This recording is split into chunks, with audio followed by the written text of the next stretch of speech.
साऊथचा superstar Thalapathy विजय विरोधात त्याच्या पत्नीनं अत्यंत खळबळजनक आरोप करत घटस्फोटासाठी अर्ज दाखल केला आहे। सगळी माहिती सांगतो, पण त्याआधी थोडक्यातला नक्की फॉलो करा, कारण अशा प्रकारच्या अपडेट्स सर्वात आधी आम्हीच तुम्हाला देतो। तमिळ सुपरस्टार आणि TVK पक्षाचे नेते विजय आणि त्यांची पत्नी संगीता स्वर्णलिंगम यांच्या 25 वर्षांच्या सुखी संसाराला आता तडा गेला आहे।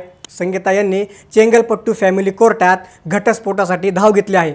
या याचिकेवर त्यांनी विजयवर परस्त्रीशी संबंध असल्याचा खळबळजनक आरोप केला आहे।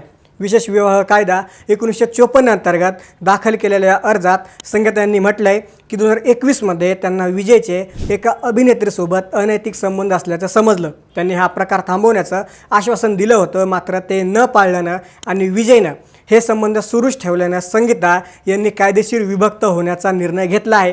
सध्या सोशल मीडियावर विजय आणि अभिनेत्री त्रिशा कृष्णन यांच्या नावाची जोरदार चर्चा रंगली आहे, मात्र अधिकृतपणे त्या अभिनेत्रीचे नाव समोर आलेले नाही। 1999 मध्ये विवाह बंधनात अडकलेल्या या जोडीला 2 मुले आहेत। सध्या हे प्रकरण न्यायालयात असून सर्वांच्या नजरा कोर्टाच्या निर्णयाकडे लागल्या आहेत।